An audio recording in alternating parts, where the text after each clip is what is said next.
Welcome to this panel discussion hosted by the North American Baptist Fellowship Scholars Collaboration. We've had several of these conversations before about a variety of topics. Our topic for this conversation is ministers and their mental health. We have three distinguished panelists with us who bring a depth and a wealth of expertise to this conversation topic. I'm going to introduce them so that then we can move on to the conversation as soon as we can. So Reverend Dr. Cheryl Ann Beals is director of the Sozo Center for Soul Care, which is a department of the Canadian Baptists of Atlantic Canada, and she's worked there for the past 11 years.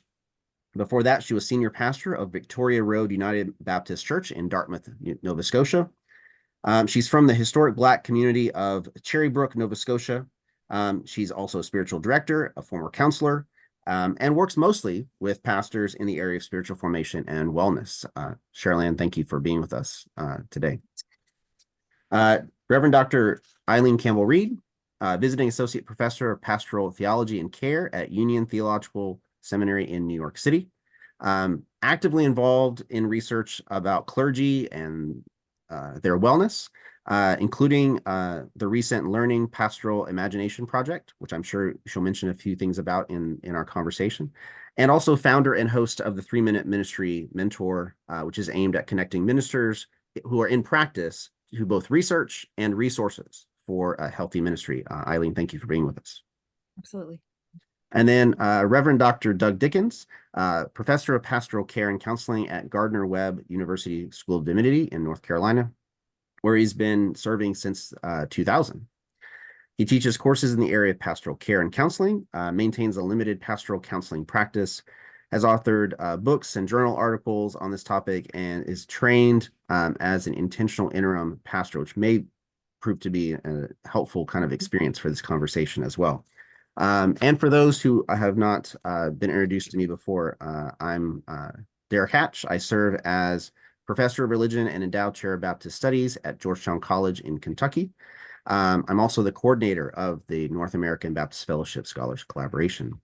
So this conversation about ministers and their mental health has been an ongoing conversation for decades, but has come into our imagination over the last several years for a couple of reasons. One was the immense strain and pressures that were put on ministers during the COVID-19 pandemic. As churches pivoted to being online and trying to do things in various ways, pastors found themselves juggling lots more things than perhaps they had before. And then in the wake of the COVID-19 pandemic, or maybe even alongside it, we had this cultural phenomenon, more broadly known as the Great Resignation. And we started to see people in multiple professions just say, this is not worth it, that either the pay or they didn't sense that their profession was worthwhile, was worth the effort and the strain and the stress that went into it, and the anxiety and whatever else sort of they felt that negative impact that it produced for them, that it wasn't worth any sort of positive impact it produced sort of more broadly or personal meaning for themselves. What was fascinating in that is that ministers were represented in that Great Resignation in a sizable way. There were numerous articles that were written in 2001, 2002, and even into 2003. Some of them were anecdotal pieces where pastors reflected on their own leaving the pastoral ministry. And some of them were sort of studies around just how much were ministers represented in this. And so that's kind of part of where this conversation comes from, and why now is in some ways to kind of think about what that means and what might we learn about or maybe relearn that we didn't learn previously about ministers and their mental health, not only the stresses and the strains, but also the paths to wellness that are there as well. So what I might start with to ask all of you is, what were the mental health struggles that you have observed among ministers recently? And we'll just take whoever wants to speak first.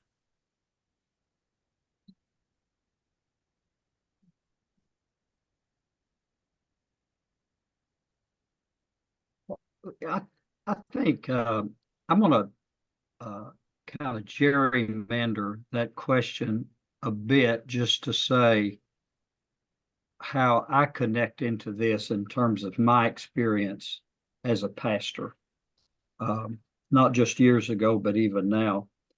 And I'll try to press this together, but I think uh, when I ask myself often, why are you doing what you're doing? What is this call about for you? And why has it been so passionate?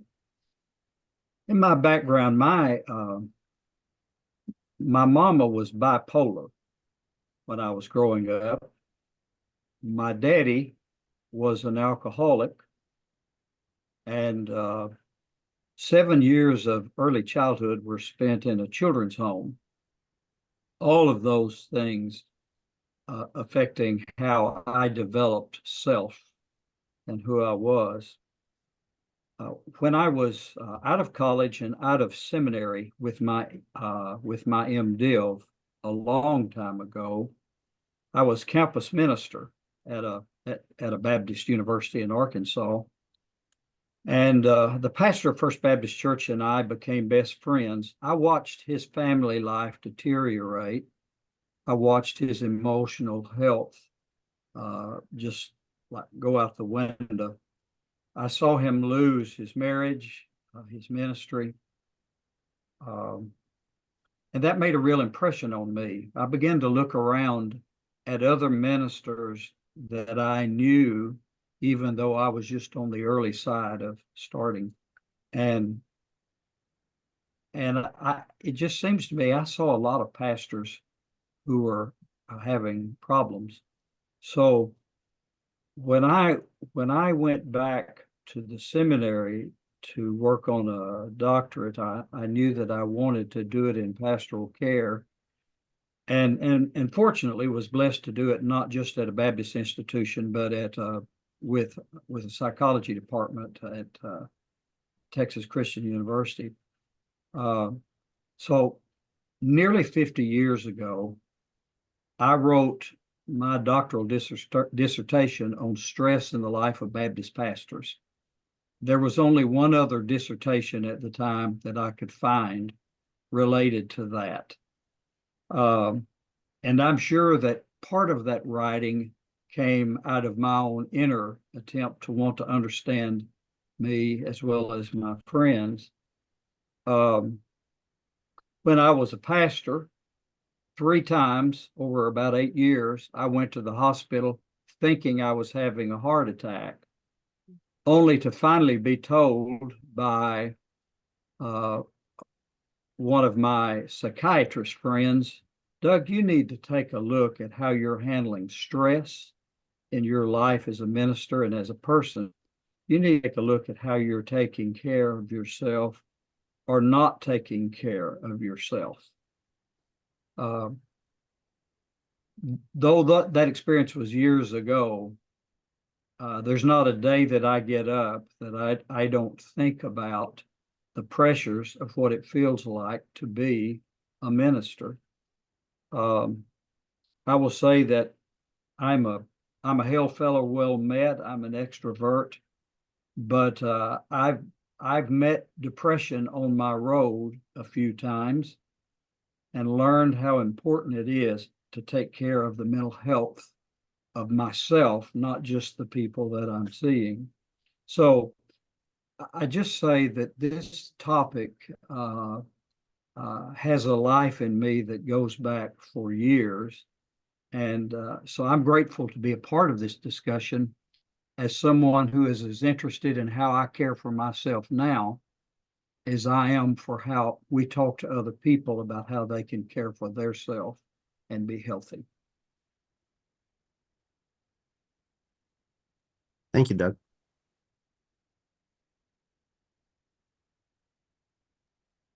Go ahead, I, Cheryl. I think that mental health struggles for pastors have been there all along. And even before COVID, the struggles were there. I saw evidence of it. And some of the things I think that show up for pastors is insecurity, issues of identity, not trying to get their identity more from their work than from who they are, struggling with people pleasing, and needing others to affirm them, difficulty with relationships, difficulty with a sense of personal significance and a sense that they have value. I also see signs of being very externally focused and having little self-awareness and the ability to know what's going on inside of them, as some of the symptoms.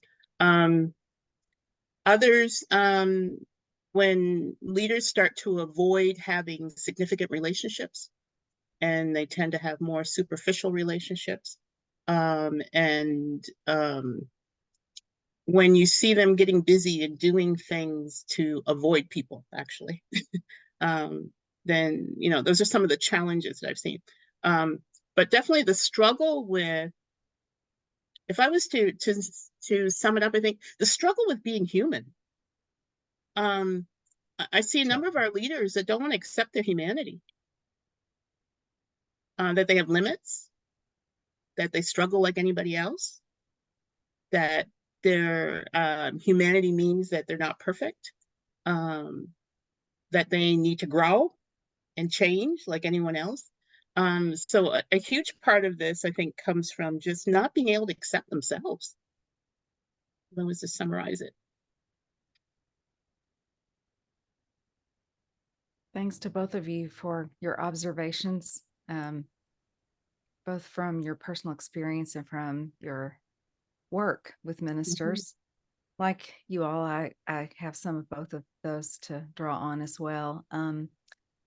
I started in 2009 studying a longitudinal study with my research partner, Chris Sharon, and we've been following a cohort of ministers now for 50 of them for 15 years.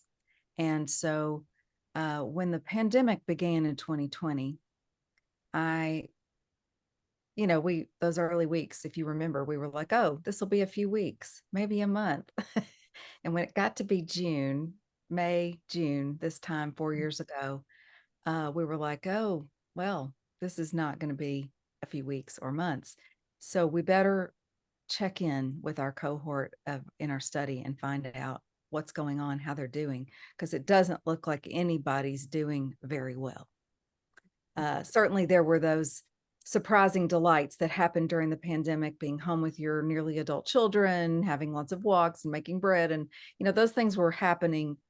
But there was also major social unrest in the US and globally around the questions of police brutality, what happens to Black and brown lives, that was coming into consciousness.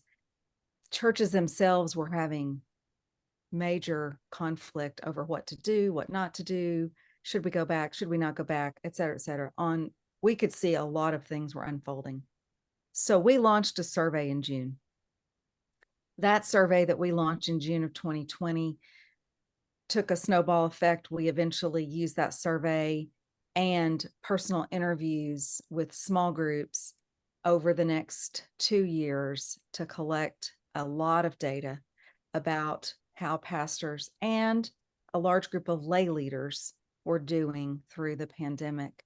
And so I summarized and shared that in the pandemic pastoring report. We'll make that link available to people. The first question that survey asked was, what about the season of the pandemic has challenged you and or your church? And it's interesting that pastors and lay leaders had a different order of lists. We ended up surveying well over 100 pastors and lay leaders and interviewing most all of them personally, as well as the survey. Pastors said, number one, relational concerns. They were worried about the people they were caring for and their relationships with people they were caring for. Secondly, their leadership concerns. Third, personal stress, mental and physical health. And fourth, isolation. So that was the pastor minister list. The lay leaders list was sort of turned on its head. Their number one concern was isolation. Their number two concern was family and children challenges, caring for family and children. Third, their losses of worship, being with their community for worship. And fourth, personal losses that they were experiencing during the pandemic. One of the things that was so fascinating is how different the experience was. Pastors did not talk about isolation much at all. It wasn't just number 4 on the list. It was barely mentioned. Why? Pastors weren't isolated during the pandemic. They were bending over backwards to connect people to each other in the communities that they cared for. And they were doing that work to the detriment of their own health, their own spiritual, physical, mental well-being. Now, that's not universally true, but I encountered so many stories of people who were just exhausted. So parishioners, lay leaders were isolated and disconnected from their communities, and that was their number one concern. Pastors and ministers were overconnected through technology and every other way they could work out. They were absolutely exhausted from what they were doing. Burned out, as we already talked about, the concern about burnout. Didn't happen all at once. There was a great feeling of, we've got to do this thing. We're pulling together. We're going to make this work. And that carried churches and pastors for a lot of months and even a year or two. And then when the return and no return, back and forth, Delta came, the Delta and Omicron variants came, that decision-making period just exhausted pastors further, because then they got into huge conflicts over whose interests were being served, whether or not we came back, what was happening, finances, and on the questions went. And it took a real toll. Now, this survey that I did and the interviews I did, there's a lot more detail that we won't have time to talk about today. I hope that you'll perhaps read this report and talk about it with people, because one of the keys, I think, to what we lived through in this last few years was the different experiences, and the groups were not aware of how different they were experiencing the pandemic. And that the isolation was a factor for everybody, because we didn't know what was happening across the lines between ministers and their congregations, and where the losses were and where the concerns were. Also had people talk to us about what they call the inner pandemics. So the second thing I'd bring up is just how much there was this mental health toll that happened through the last 3 or 4 years. One pastor, I was going to perhaps read her comments to you, Pastor Flora, who's in Texas, and she talked to us about the inner pandemic, and she was saying she spent a lot of her time actually caring for parishioners who were in their isolation experiencing suicidal thoughts and extreme mental illness. And so much of her effort during those years of the pandemic were caring for the mental health of her congregation. Meanwhile, she was a new Black woman pastoring in Texas. It was an AME church, not a Baptist church. She was struggling with their unwillingness to accept her as their new pastor because she's a woman. Mm-hmm. And this leads me to another really important sort of red thread through all this, and that's that women in ministry really took it on the chin during the pandemic, because they were squeezed by not only all the demands we've been talking about so far about what it is to be a pastor in a crisis, but also the demands at home to care for children, to care for elders.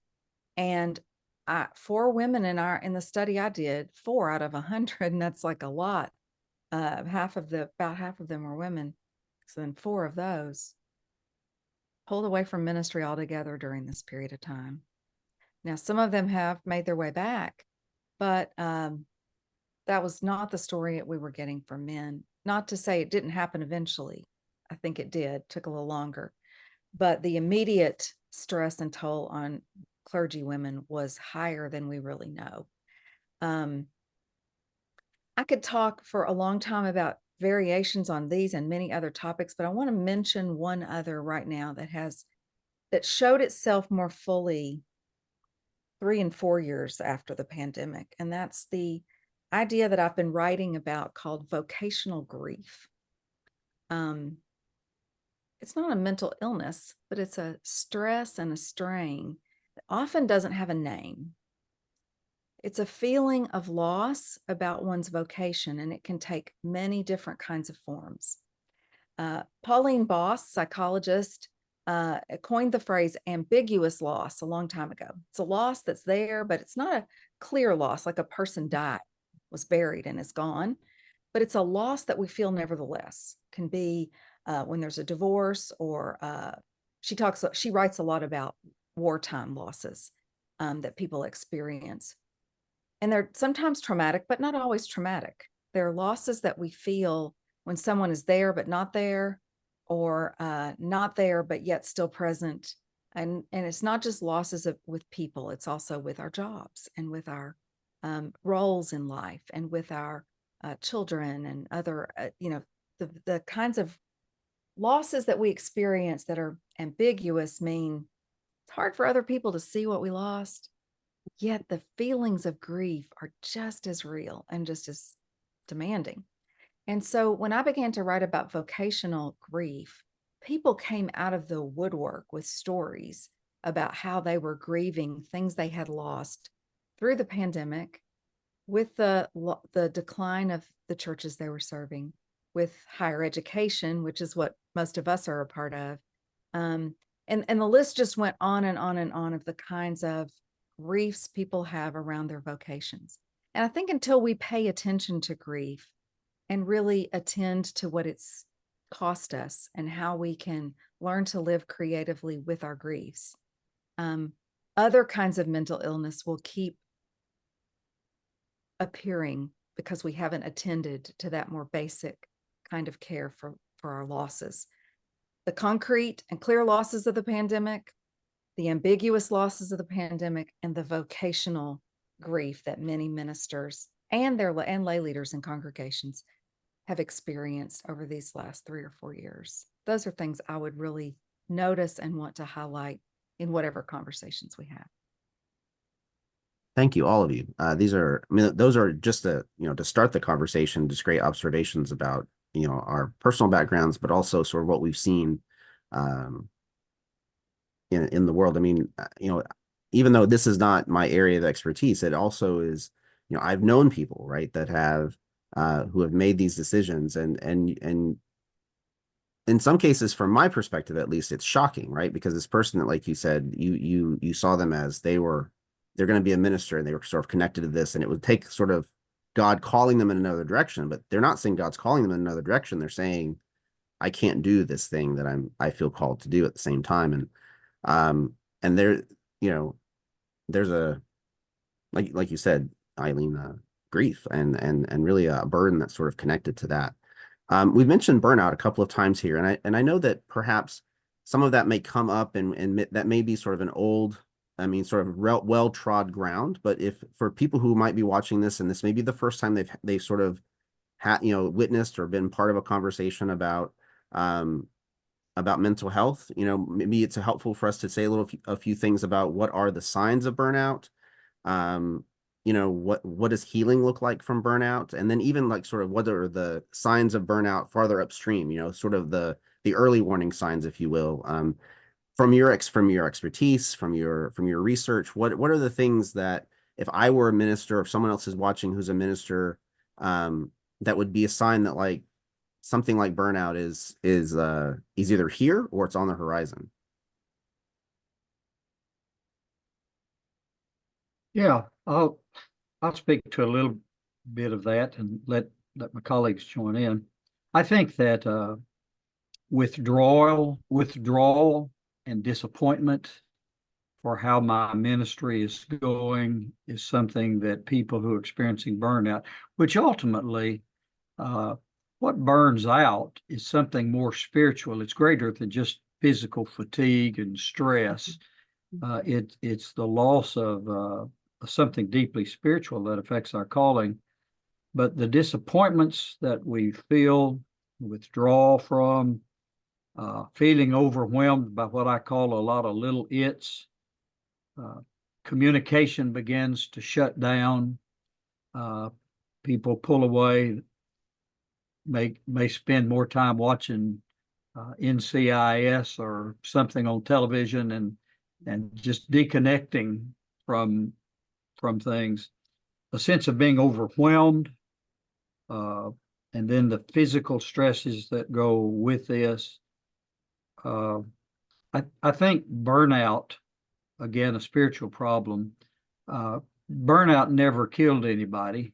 It kills the spirit, but stress kills people.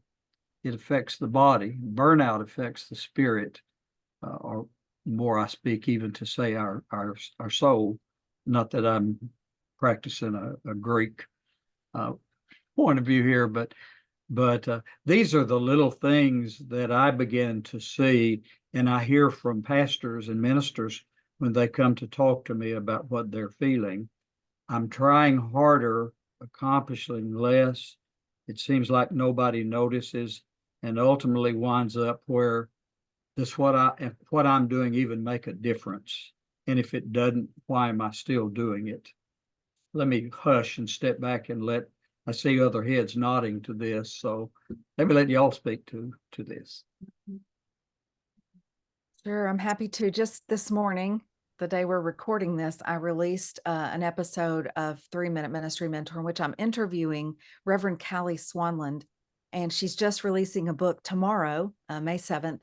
I'm dating this for us, but she's releasing her book right now. It's called From Weary to Wholehearted, and it's about helping pastors with burnout. So it's fresh on my mind, the things that I've witnessed in her learning, and also from my own experience of teaching and witnessing through the research I do, the experiences pastors have. And I agree with you, Dr. Dickens. There's many aspects of burnout that have a largely spiritual flavor. They're losses and deficits that are because our spirits are not being nourished or fed. And two things that Callie said in the interview that I shared this morning. One is that when there's not, this down backstream, upstream, what can we watch is coming? She says, when we don't have the capacity to be creative, to be creatively engaged with our work, if our ability to be creative is reduced or disappearing, it's a big sign that burnout is on the way. Because I'd actually asked her the reverse question: what does a wholehearted and sustainable ministry look like? And she said creativity is kind of number one in her understanding. The second thing she said is we have to be able to ask the question, do I really need to be doing this? Now, she doesn't just mean questioning our vocation. She means all these things that come at us, because ministry is unending in its demands on our lives. And if we're not able to say, is that a task I really need to do? Or is there someone else that I could be delegating? Or is that a task maybe none of us need to do? If we can't honestly ask that question, if we feel like we're in a position where we cannot ask, is this something we really should or should not be doing ourselves or our community? That's another sign that burnout's coming. Because when we feel like we ought, we must, we should, not God is calling us, or I'm invited, or I'm inspired, or the Spirit is leading, those are very different kinds of questions we're laboring under. And so when we're laboring under questions of should and ought and must, and not feeling a sense of creativity, those are big signs that burnout may be just around the corner if it's not already on the block. Very true. Part of the thesis I did for my doctorate in 2016 was looking at burnout, resilience, and well-being, and found with our pastors that their resilience actually was quite low, and that burnout, those who had experienced trauma of some type of trauma, particularly in ministry, unresolved issues in ministry, would more likely to burn out. But I would also say that as I've worked with pastors, that trauma is often a part of the root of the burnout and the symptoms of trying to avoid some pain.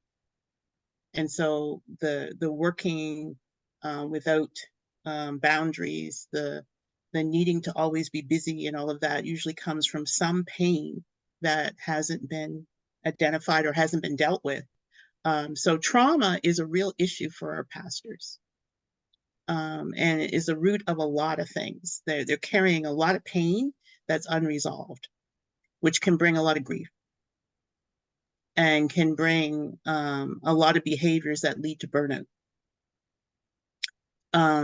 The other part of that is when pastors get disconnected from themselves, they stop to have a sense of self, and they're very externalized in how they see who they are. It's like they almost don't exist anymore, but it's all about what they do. And that has a huge impact on pastors burning out. So I would say that burnout is really a symptom to some things that are happening inside that pastors are not always aware of. Thank you for all those comments. And one of the things that kind of maybe tying together some comments from earlier, when Eileen was talking about sort of asking sort of on with the smaller tasks, right? Sort of, are these tasks important? Does anybody need to be doing them? And then I was even thinking about that in connection with Cheryl-Ann's comment about pastors struggling to be human, right? That there's this sort of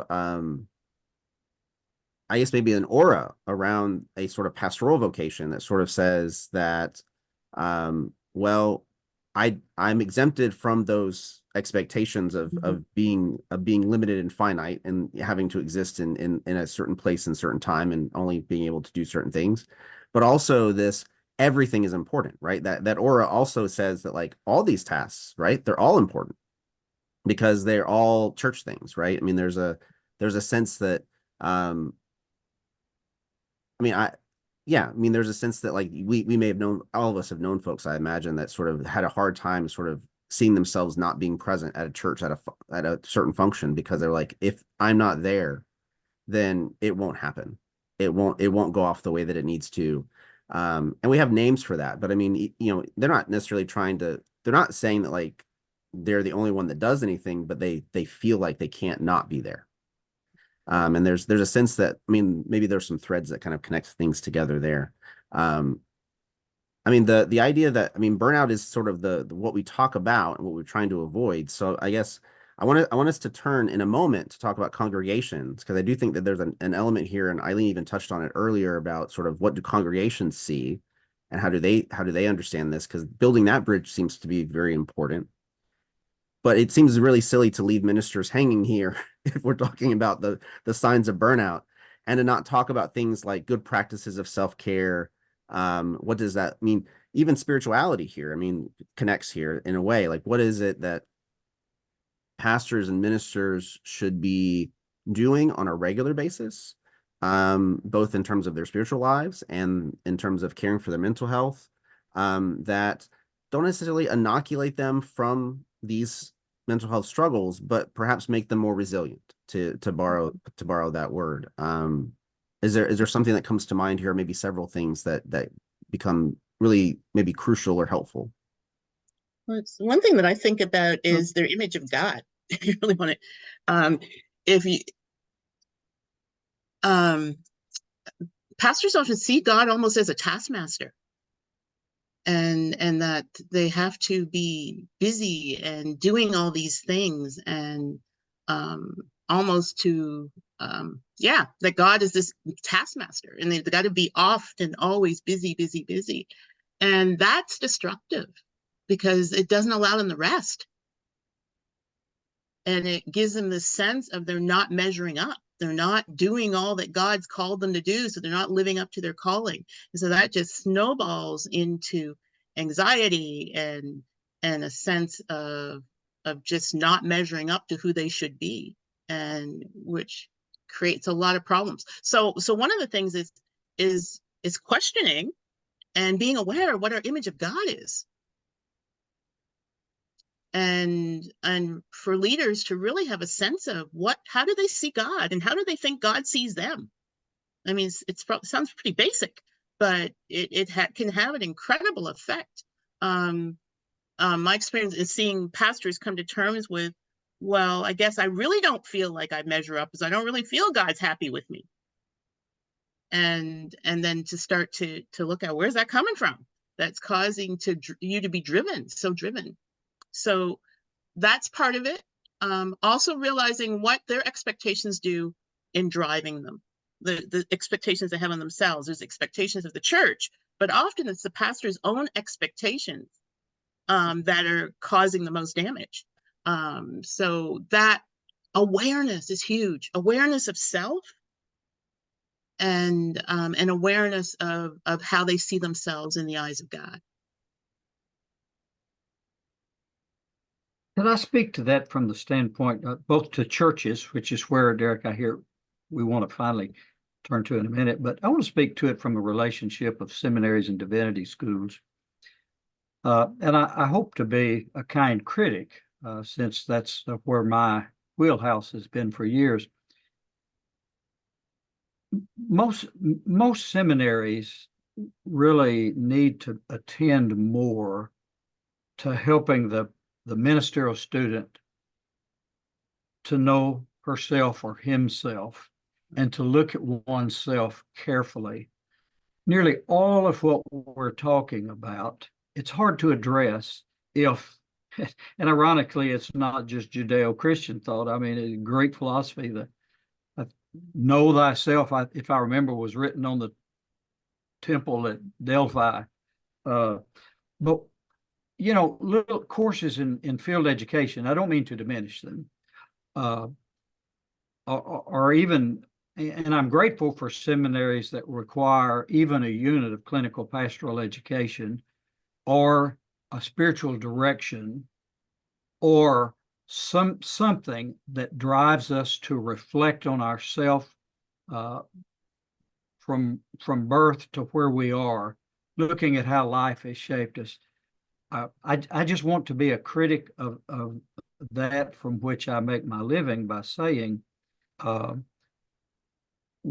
in most seminaries, any course that teaches not just how to look at something academically, but how to look within ourselves and to know ourselves, I just think that's so very, very important.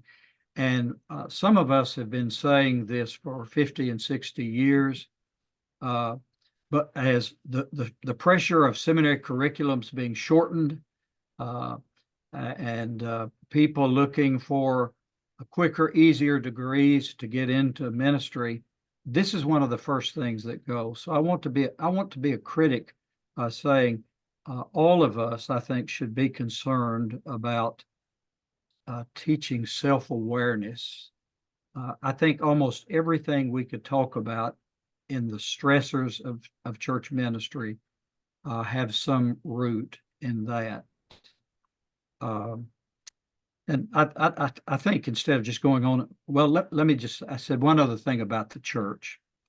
I think churches, seminaries need to do a better job of equipping those who are going into the ministry of the church. And I don't mean just the pastor, but the ministry of the church. I think we need to do a better job of teaching our ministers how to know themselves and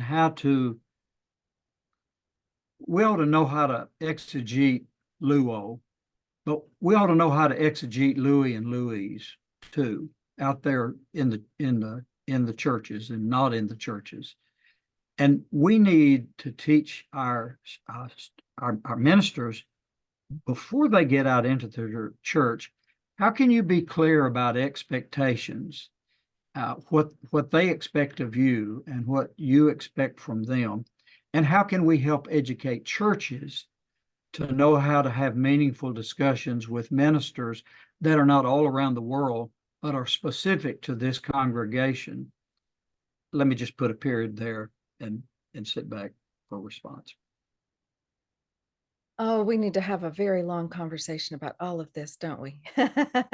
I want to second what each of you have just said, Dr. Beals and Dr. Dickens, um, about self-reflection and about God images. And when we began interviewing these seminary graduates 15 years ago, asking them, what's prepared you for ministry? Now, they had all just graduated from seminary when we interviewed them. They were about to start or had just begun their first call to ministry.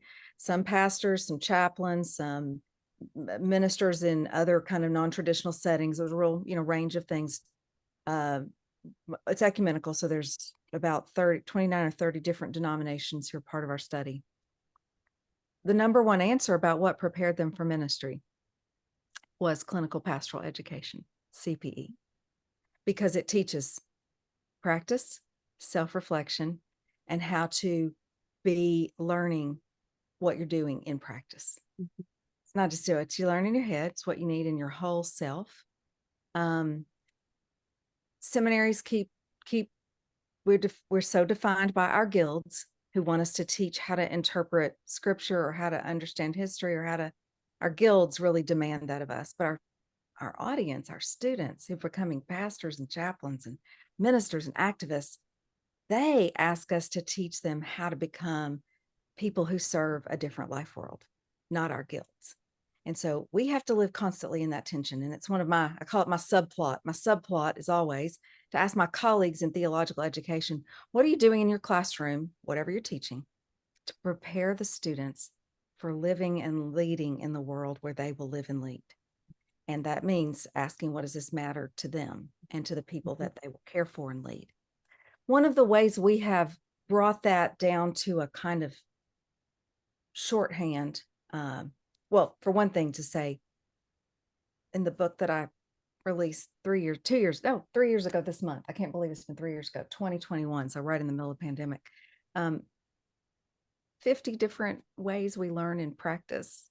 These are discrete ways that seminaries have not emphasized learning in practice. They've emphasized learning in thought, and we need more of that. So one of the ways we've boiled that down in our study and our conclusions is a little article we wrote a while back, 10 or 12 years ago, and I continue to talk about it, is that we need to understand ministry as a spiritual practice.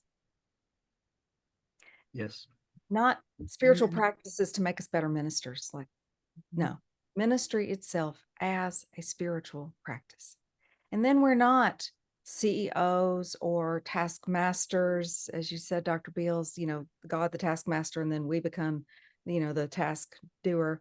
But if we're doing the work, the calling of ministry as a spiritual practice, we have to care for our own well-being, and we have to be attentive to what the Spirit is asking, calling of us to do, and what the community, the situation of ministry, the world around us needs, but not so that we can run out and do that on our own, but so we can gather the people to do that work that we're being called to. And it's more than even just a vocational question. We talk about it about learning the practice of ministry is like learning a spiritual practice. You're a novice first. You don't really know what you're doing. You need time to learn and the various ways that goes. I think this all comes back to burnout, because when we're trying to do ministry in some way other than as a spiritual practice, we will be depleted and exhausted eventually, because we can't live up to all those other expectations of the bankers and the lawyers and the teachers and the other people and our professionals who want us to do things the way they're. I've seen this so much. Lay leaders want ministers to be like their profession. And then actually our task is quite different. Theirs could be too. Lay leaders could have a different task too, which is, what is God asking of us? And it's not to burn ourselves out. God is asking of us to pay attention to the Spirit, to the world, to each other, to our own hearts. And when we pay careful, deep attention, then we can move at the speed of humanity and not all the other pressures that want us to move at some other speed. I'll put a period down there too. Mhm. Thank you. So thank you, all of you. So this is all, I mean, this whole conversation is very, very good. So I want to turn our attention to congregations, because our audience is both ministers from the NABF that are, and honestly, the conversation that we're having here, it may be under the auspices of the North American Baptist Fellowship, but we are having a conversation about ministry in general. I think these are just the stressors and the strains and the pressures of what it is to be a minister in this current cultural moment. And so in some ways, I'm very hopeful that the resource this conversation is a resource beyond just the NABF for precisely those reasons. But as we turn to congregations, maybe there is a little bit of a Baptist flavor to this because of just our congregational polity and how that looks. So that may play a role in the conversation at this point. But it is important to ask whether, because this can add to the strain, if congregations don't understand those stressors and those strains and the challenges that pastors and ministers face in their mental health, they don't know how to support them. So I'm curious. I'm going to ask sort of a series of questions, and you can answer whichever one feels right. But I mean, have you found that churches understand what ministers face when it comes to mental health issues and challenges? Have you found certain things that have been successful in trying to sort of increase that awareness?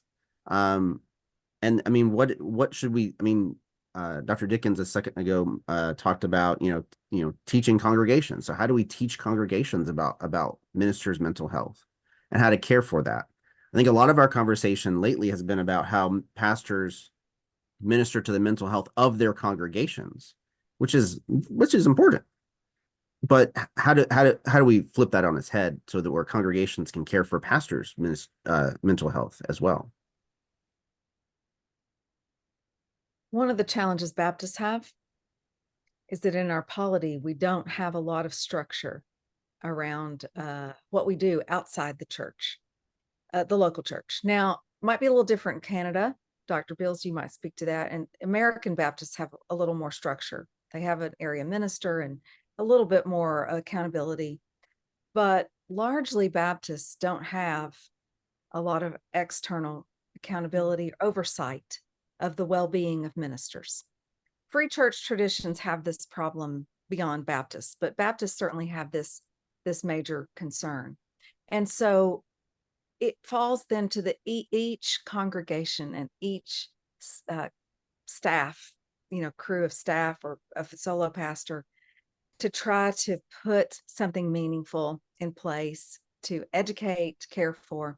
And this is why I would return back to what I just was saying about ministry as a spiritual practice.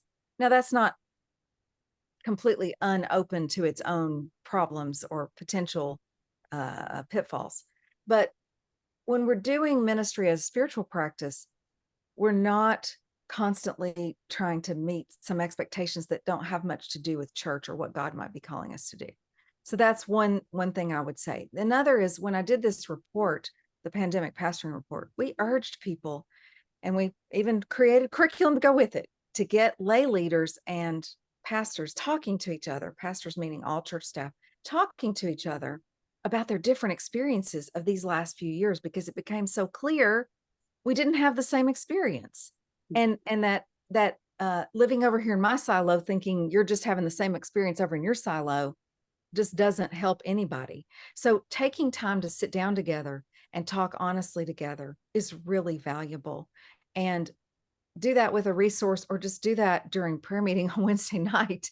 But finding a way to ask a good question and listen to each other, really listen to each other, is a good beginning, no matter what your polity is, no matter what your structures are.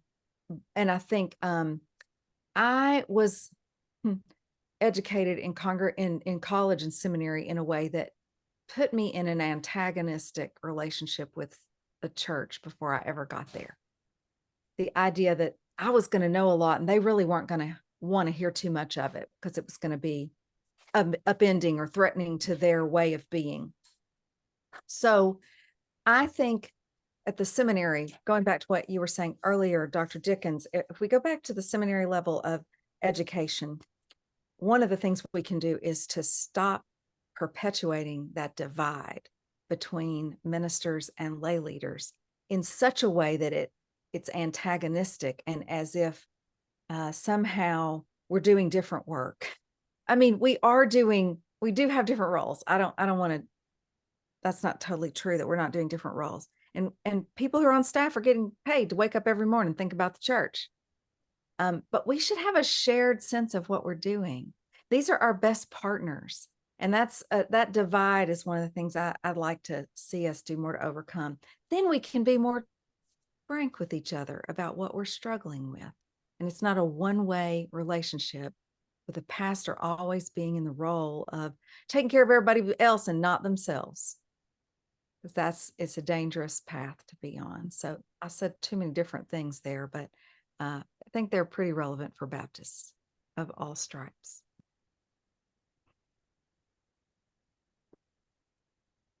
Well, as you were talking, I was thinking that a part of the root for congregations is we value so much the tasks over relationships, whether it's relationship with the pastor or relationship with one another, relationship with God.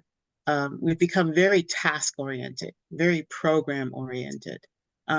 Relationships take time and they take work and caring for one another. And we've assumed that we know how to care for each other and we don't. So congregations, I would say, do not know how to care for their pastor, often because pastors haven't let them know that they need to be cared for as well, because the pastor hasn't accepted they need to be cared for. So there's a problem both ways. And so part of it, I mean, as I talk to pastors and work with pastors, is getting them to be honest with the fact, you know, I have needs too, and I'm not totally self-sufficient. It's not God takes care of me and that's all that's necessary. But I also need you to help me in my spiritual formation and development as I help you. I need rest. So I need to go on retreat, or I need time away to be with God, which will in turn be helpful to you too. So that sense of our leaders having an understanding that the leader is not God, but is someone who's human and who has needs as well, just like the people in the congregation. So that sense of mutual care for one another is sometimes missing in our congregations. And so how to create that sense of mutual, we care for each other. And as we care for each other, we are actually giving a witness to the world of God's care for us. Yeah, and if I could tack onto that, I don't know why when you were saying it, I don't sit around and think Bible all the time. But I was thinking about what Paul wrote to the church in Rome when he said, I really want to come to you so that I can encourage you. And it was like he stepped back and said, no, so that we can mutually encourage each other. And that's what we're talking about. But we are going to have to be the ones to try to instigate that mutuality with our congregation, I think. And that's taking a risk to be vulnerable and asking them to know about our vulnerabilities. I add one more little thing. Thank you both for those comments. I just was reminded while you were speaking about that we asked lay leaders when we did this survey and in-person conversations, we asked them, what did you need your pastor to know? Maybe you told them, or maybe you didn't tell them, but what did you need your pastor to know during these months of the pandemic and lockdown? And so many of them said, number one answer was, we needed him or her to know how much we appreciated them, how much we had their back, and how much we were. So one person even said 200% for them and appreciate everything they did. But we didn't say it often enough. Now, this is not just, hey, everybody needs to have Pastor Appreciation Sunday twice a year. I'm not saying that. I'm saying that one of the things lay leaders told us in this study was we were deeply grateful for our pastors and we didn't say it often enough. They said those two things together. And so in our recommendations to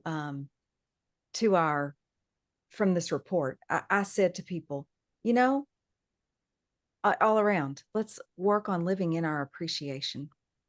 It's not going to solve all things, but when we connect with each other about what we appreciate, it has a really good, positive, and long-term effect. And so I think that's something pastors can do more to appreciate the lay people they work with, and lay leaders can do something more to appreciate their pastors. And that goes a long way toward that relationality that you were talking about earlier, and that I think is absolutely core to the practice of ministry. It is a relational practice. So appreciation goes a long way toward making that possible. And relationships have a lot to do with mental health. Absolutely. And so part of this, I think, is the church rediscovering its relational foundations, and that it's a community, and as to be a safe community for everyone. That has a great impact on our mental health. These are tremendous insights, and this has been fantastic. Our last question, and we'll try to keep this as brief as we can. So in the world that we live in, we are drowning in sort of things that tell us to look over here, look over there, watch this, read this. And so as we think about resources for ministers in particular, but perhaps congregations as well, to think about questions about mental health, maybe in a little bit more sort of front of mind kind of way, so that perhaps it provokes some of these conversations, deepens and maybe broadens these relationships that we're talking about.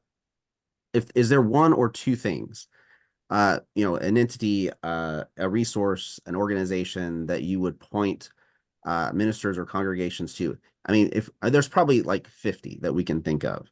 But the problem is, if we had a list of 50, then that wouldn't be very helpful, because then people wouldn't know where to start with the list of 50. So if we can give one or two each of us, then that would that at least limits it a little bit and gives us something to work with. And again, as we talked about earlier, if I'm a minister with a limited amount of time, maybe I can engage one or two of these resources in a way that's meaningful, rather than just be completely overwhelmed by the list of 50 suggestions. I'll say one that comes up a lot in the NABF conversations is Sanctuary Mental Health Ministries, which largely exists in Canada and the UK, but does some work with, they try to normalize and resource mental health conversations within churches. Our General Secretary, Jeremy Bell, has done some coordinating with Sanctuary at various points through the NABF. So that's one that I can sort of throw on the table here. But perhaps there are others, again, like just a couple that come to mind, one or two. Well, this goes without saying, it's already been mentioned, but I think even someone from a congregation could approach, or a minister could. I think the idea of a spiritual director, the idea of assessing a pastoral counselor in the area, and we know that's not necessarily somebody who is just a therapist that wants to be religious. It's someone that's trained to explore the pastoral and spiritual dynamics of the life and work even of the minister. I think spiritual direction, I think pastoral counseling are really personal, but really, really helpful.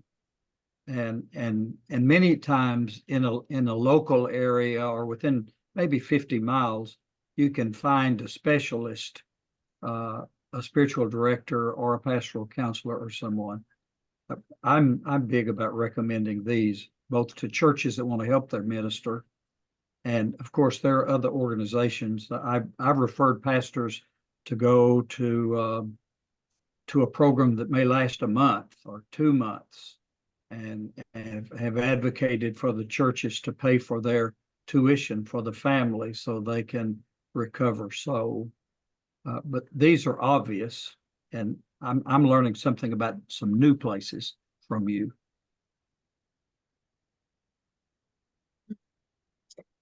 I was just thinking of a particular book I was thinking about, The Soul of Shame by Curt Thompson. We have really underestimated the role of shame, and what it does to mental health. And so becoming more aware can be very helpful for a leader. Yes. Well, I certainly want to just reiterate some of the things I've already been talking about. One of those is my friend, Reverend Callie Swanlund's new book, From Weary to Wholehearted. It's with Church Publishing, just out, and addresses directly this concern of experience of burnout. And she introduces something she calls spark practices, which are to help you re-engage your soul and your well-being as a countermeasure to the problems of burnout.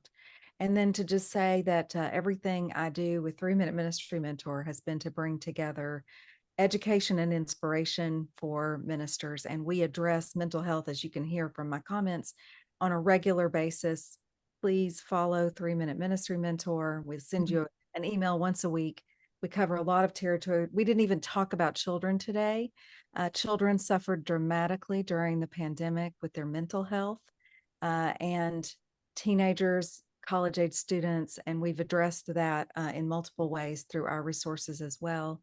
And we're here to be a resource to people for, especially with the pandemic pastoring report, but then a whole lot of other things that we're doing. So that's what I would offer up again today. Always glad to have conversations about these and related topics. Yeah. And the other that I would suggest, I mean, it's these one, is seek out spiritual friendships. That leaders need spiritual friendships. They need one-on-one relationships where they are receiving and not giving.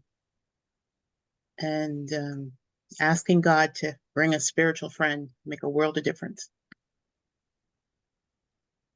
So as you know, this is a good point for us to wrap up this conversation, but it is absolutely true that the questions continue. And this, in some ways, this is why we ended with this conversation with the question about resources, so that those who are participating by listening to this conversation, that they can take it into their own context. They can ask questions that are particular to their own situation, but then also find other resources that can help them kind of continue to go deeper and to continue to explore the ways in which they can care for their mental health, but also if they're in a congregational setting, if they're a lay leader, they can help care for the mental health of their ministers. And so I'm even though we're wrapping up, I just want to express my gratitude for y'all and your participation in this conversation. And I want to express my appreciation for the work that you have committed your life to. Because if not for that work, then I mean, as we're having this conversation, I mean, I'm learning in this conversation. I'm growing in this conversation, and I know that those who are watching it, who are in the day-to-day rhythm of ministry, absolutely will find benefit from it. And so and it's because of your own vocations and the ways in which you've committed your vocations to serve the church in this very, very important way. And so I'm grateful for that. And I'm grateful for your participation in this conversation. So thank you very much. Thanks for the invitation. Yes, it's been a blessing. Pleasure. Thank you. So this concludes our conversation. And so if you'll see posted either on the NABF website or in the description of this video, you'll see some of the links where relevant to things that were mentioned in the recording, so that you can follow them much easier. I would encourage you to do so, so that not just you can deal with crises, but also that you can, again, we were talking about sort of farther upstream, so that we can have fruitful and flourishing ministries that hopefully burnout is far away from, if that's even a possibility, that we can at least find out if that's a possibility. So I would encourage anybody who's listening to this, whether a lay leader or a pastor, to explore those resources, and to reach out to these folks as well, and find ways to grow in your ministry in whatever way is necessary.